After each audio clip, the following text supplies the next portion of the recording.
welcome to the Conjure Corner. My name is Rumunera, and I am the owner and conjurer here at Conjure Works. Welcome to my sanctuary. Welcome back to the Conjure Corner family. Are y'all ready to jump back into the segment of this week's Conjure Corner? Where, if you didn't know and you're just joining us, this week we're focusing on something quite special. A root that I would say is near and dear to my heart. And it's just been commanding all of my attention. So we've been focusing on Masterwort, okay? Masterwort is a very old root magic that our Hoodoo practitioners that came before us worked with a lot. And when they will work with this good old Masterwort, they often paired it with snake root. But we'll jump into that in a later story. Today, guys, we're lounging by the water, spending time in nature, and giving a little attention to the element of water. Because today, on this segment of the Conjure Corner, we're focusing on one of my favorite elements, the element of water, okay? And in a few minutes, I'm going to show you guys how we are going to be pairing Masterwort with the element of water and the benefits that it is going to offer us as we continue to explore. Before we jump into the next aspect of Conjure, as we master Masterwort, I want to give you guys a little bit more information on what Masterwort is. So Masterwort is a very potent, commanding, authoritative root that you want to pull on and work with when you are having trouble standing in your power or even activating your power. Or maybe there are things and happenings and people happening around you and you may just feel out of control in your everyday life. Well, Masterwort is a beautiful root to pull on in order to really help you begin to master your day, master your actions, master the personalities and the people around you, but most importantly, it's going to help you to master that mind, because really this is where all of our troubles begin. And if we can continue to master not only the conscious mind, but really getting into the dusty and the dirt of that subconscious mind, we can master it all. So you want to pull on Masterwort when you need some spiritual grounding, or you need to really ground your self-defense as it relates to mental clarity, right? So Masterwort is going to continue to help you or aid you in learning how to really balance that throat chakra, right? It's going to teach you how to really command your focus and ritual, right? Or it's going to teach you how to master your everyday rituals or your everyday routines that you may be finding trouble settling or grounding in, right? And so Masterwort is the essential root to mastery. And today we're going to master the art of tea. So we're going to work with the element of water. We're going to master the art of tea, and we're going to be pairing this powerful, potent root with the herb green tea.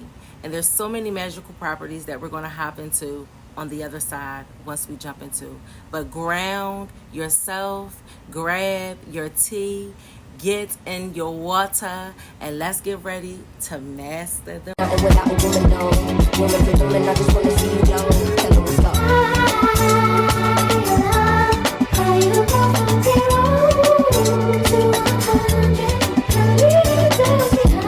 Okay, family, let's jump into our tea brew. So today's tea brew that we're working with is obviously going to be the star of the show, which is this beautiful Masterwort. I've rinsed it and washed it and got it ready to consume. And then last but not least, we're going to be working with this beautiful green tea that's probably difficult to see, but we're working with our green tea as well. Now, let's jump into the properties really quickly of how this herb and this root is going to aid us today, right? And so when we look at green tea, right, and drinking the spiritual properties of green tea is really aiding us with tranquility and harmony, also with healing. It also deals with the heart chakra. Green tea is actually connected to or corresponds to the heart chakra. So definitely working with the heart chakra, which is also heart chakra, with matters of the heart. And when we start looking at the heart, guys, the noise behind me is Molly Brave. He decided to join me vocally in today's video, but that's my heart, and so it's right in line with talking about and drinking on green tea today. And so it deals with the heart. Anytime we're looking with or dealing with the heart, we know that the heart corresponds to that subconscious mind, and so that clearing out, allowing whatever healing needs to be done, softening their heart, building bridges of harmony in order for you to connect with that subconscious mind and begin to pull out what doesn't belong. And so today, Masterwort for me is focusing on communication. That is why we're drinking this in tea form. And so when we start to look at consuming Masterwort, it deals with conditions like migraines, delirium, hysteria, it's helping to reduce those migraines and those tension headaches. But along with that, let's jump into the spiritual properties of drinking or consuming Masterwort. It helps to also begin to eliminate or alleviate known and unknown enemies around you. The herb can also be used to master or to begin to develop or open those psychic or clairvoyance communication. And so this Masterwort is definitely helping us a lot on today. And so bridging our communication, bringing that communication together, opening up their heart space. Masterwort for me today is focusing on my communication, making sure that I have harmony, making sure that it's balanced, making sure that I'm healing or even dealing with wrong forms of communication that I may have been operating in. And so let's jump into this tea brew, guys. Masterwort and green tea.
Your tea brew is done, we're going to commune with spirit.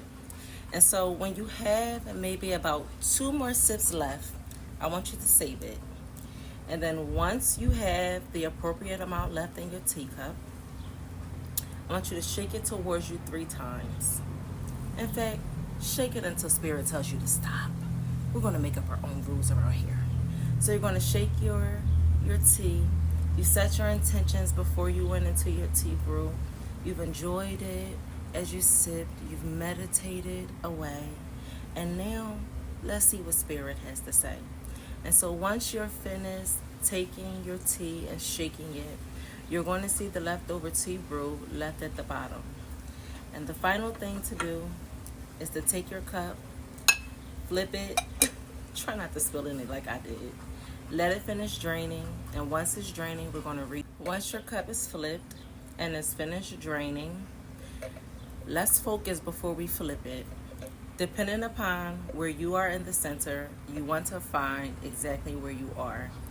And then that is going to show you how to break down your cup in parts in order for you to read it correctly, okay?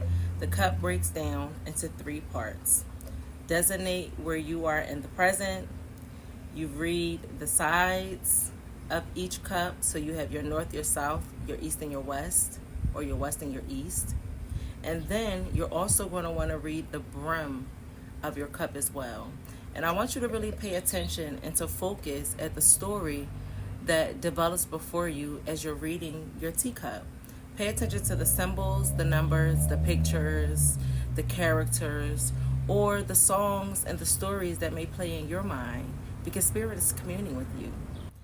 Be sure to pay attention to your directions as you read your cup. It's going to be very important for you to determine what Spirit is saying and in which direction Spirit is speaking.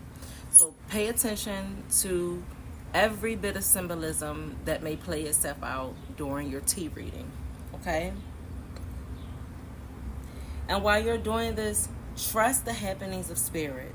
Trust the speakings of Spirit. And trust that whatever symbolism you may pick up in your own cup, that it was exactly what Spirit needed you to hear for the day. And so I want to thank you for joining me in this next episode of the Conjure Corner. And as you read your brews, make sure that you tag Mama Rue so that I can see too. And so until next time, happy brewing.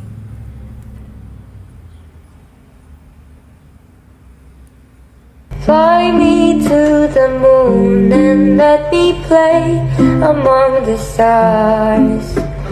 Let me see what spring is like on Jupiter and Mars.